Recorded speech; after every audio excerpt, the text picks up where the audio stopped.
নমস্কাৰ। আজি আমি উপস্থিত আছোঁ ৰঙাপাৰা বিধানসভা সমষ্টিৰ অন্তৰ্গত পাণবাৰী বটাবাৰী অঞ্চলৰ এই বৃহত্তৰ অঞ্চলত আমি দেখিব পাৰিছোঁ যে সহস্ৰাধিক ৰাইজ ইয়াত উপস্থিত আছে। যিহেতু ইয়াত আমি জানিব পাৰিছোঁ ভোটাৰ লিষ্টৰ পৰা বহুত কেইজনৰ নাম হেনো কৰ্তন হৈছে। এই সন্দৰ্ভত ৰাইজৰ মতামত আৰু যোৱা পঞ্চায়ত নিৰ্বাচনত তেওঁলোকে যদিও বা ভোট প্ৰদান কৰিছিলে, গতিকে এইবেলি আকৌ কিহৰ কাৰণে তেওঁলোকৰ নামটো কৰ্তন কৰা হ'ল, চৰকাৰী যি বিয়লো আছিলে তেওঁলোকে এই সন্দৰ্ভত কিবা পদক্ষেপ গ্ৰহণ কৰিছে নে নাই, এই সন্দৰ্ভত আমি স্থানীয় ৰাইজৰ পৰা আমি মত বিনিময় ল'বলৈ চেষ্টা কৰিম। পইচাৰ পৰা বেপাৰ কৰা মানুহ এতিয়া আমাৰ ভোট কাটি দিছে। আজি 50 বছৰৰ ওপৰ হৈ গ'ল।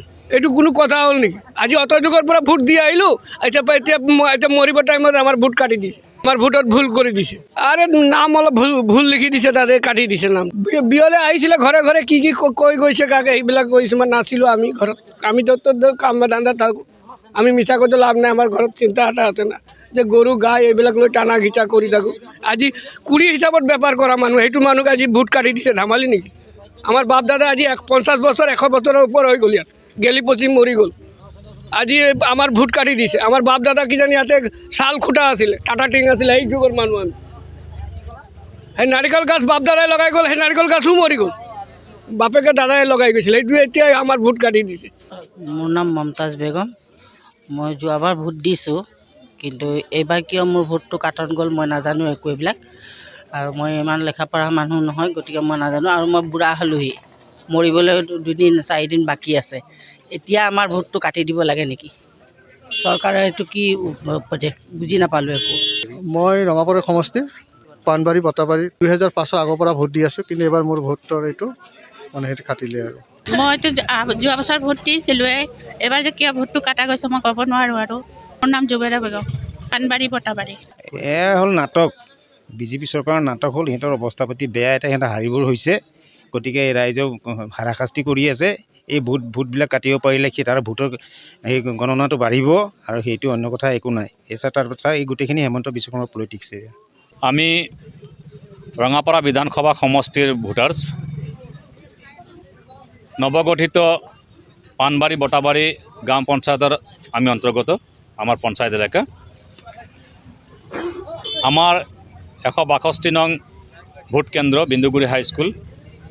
এই ভোট কেন্দ্ৰত 800ৰো অধিক ভোটাৰ্ছ সন্নিৱিষ্ট হৈ আছে। আজি হঠাতে আমি গম পালোঁ, আমাৰ যিজন বিএলঅ'ৰ পৰা আমি গম পালোঁ, আমাৰ এই কেন্দ্ৰৰ পৰা 168জন ভোটাৰ্ছৰ এখন তালিকা বিএলঅ'ই আমাৰ গাঁৱলৈ প্ৰেৰণ কৰিছে। যিসকলৰ এই তালিকাত নাম অন্তৰ্ভুক্ত আছে সেইসকলক আমাৰ বিএলঅ'ই অৱগত কৰিছে। ৰঙাপাৰা LAC পাণবাৰী বটাবাৰী পঞ্চায়তত, যিহেতু এইটো মোৰ নিজৰ পঞ্চায়ত, মই এই পঞ্চায়তৰ বাসিন্দা হয়। মই জাষ্ট ৰাতিপুৱা গম পালোঁ যে 168 ভোটাৰৰ পৰা 120 সন্দেহযুক্ত মানে নাম কৰ্তনৰ ব্যৱস্থা যিটো কৰিছে, সেইটো মই মানে শুনি আচৰিত হৈছোঁ। যিহেতু এই অঞ্চলত যিসকল লোকৰ নাম কৰ্তন কৰিছে মোৰ সন্মুখত আছে, এইসকল ব্যক্তি ইয়াৰ স্থানীয় ব্যক্তি, এতিয়াৰ নহয়, অতীজৰ পৰা। গতিকে মানে এইবিলাক বিজেপি কি কৰিব গৈছে বা কি কৰিব বিচাৰিছে বুজি পোৱা নাই। তেওঁলোকে মানুহৰ মানে কিছুমান দুৰ্বলতাৰ সুযোগ লৈ ভোট গ্ৰহণৰ ব্যৱস্থা কৰিছিল মই ভাবোঁ। ব্লকত গৈ কমপ্লেইন দিলে বা যি 7 নম্বৰ ফৰ্ম ফিল আপ কৰিছে, সেই প্ৰচেষ্টাখিনি তেওঁলোকে চলাই আছে। আৰু এই প্ৰচেষ্টাৰ যোগেদি আমি আমাৰ অধিকাৰ আমি সাব্যস্ত কৰিব লাগিব বুলি মই ভাবোঁ। আৰু ইয়াত মোক উপস্থিত সমূহ বাইদেউ ভণ্টিসকলে মোৰ অনুৰোধ থাকিল, আপোনালোকে কোনো ভয় নাখাব, একো নকৰিব, এইটো অসম্ভৱ কথা। এনেকুৱা কাম কেতিয়াও কৰিব নোৱাৰে চৰকাৰে জানি বুজি কৰিছে।